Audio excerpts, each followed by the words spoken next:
7. oktobrī ir pilnmēnesis Aunā, un enerģijas būs ļoti spēcīgas, it īpaši pāris dienas pirms un pēc, jo septembra aptums un periods mūs joprojām ietekmē, un tāpēc šim pilnmēnesim būs nopietnāka ietekme uz mums un vispār globālajiem procesiem nekā citiem pilnmēnešiem šogad. Un tas liks daudziem definēt savu ceļu un to, ar ko viņi ies šo ceļu, jo pilnmēnesis notiek uz partneru attiecību as. Un, ja jums ir jau kaut kādi iekšēji jautājumi par attiecībām, vai tā būtu laulība, vai bizness, vai draudzība, tad šīs ir tās jomas, kas aktualizēsies nākamo 2 nedēļu laikā. Kādam attiecības var kļūt saspringtākas, citiem tieši pretēji radīsies iespēja panākt kaut kādu vienošanos vai kompromisu. Un svarīgi ņemt vērā, ka pilnmēnesis periods būs tāds emocionāli karsts, jo Auns ir ugunszīme, un šāda mēnesis ietekmē arī mēs kļūstam nevaldāmi, nepacietīgi, mums visu vajag tagad un tūlīt.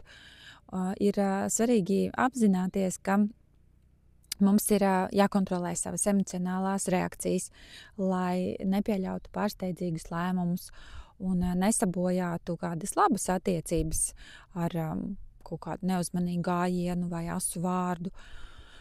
Un vēl Auns ir tieša zīme.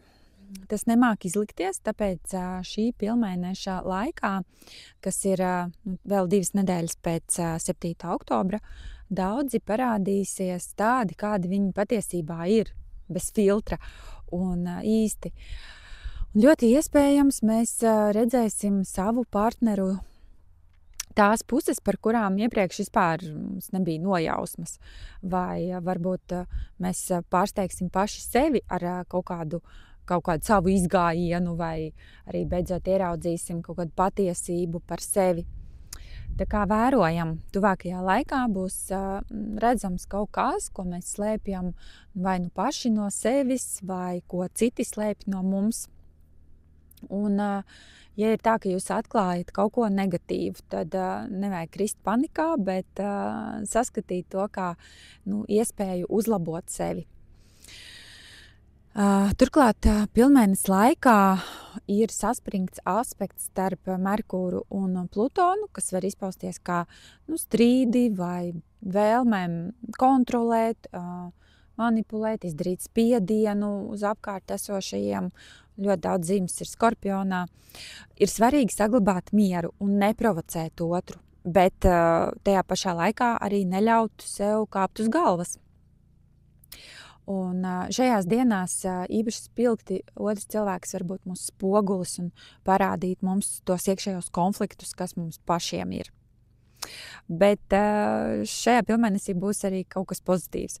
Baltais mēnesis veido harmoniskus aspektus ar pilnmēnesi asi, un tas nozīmē, ka pat emocionāli grūtākajos brīžos mēs jutīsim atbalstu no augšas. Baltais mēnesis astroloģijā simbolizē sargeņģeļus, un tas neļauj noiet no pareizā ceļa. Tīpaši tiem, kas izvēlas godīgumu un gaismu. Tātad rezumējam. Šis pilnmēnesis var būt kā tāds atombumbas sprādziens, kas norauj visas maskas un parāda patiesību.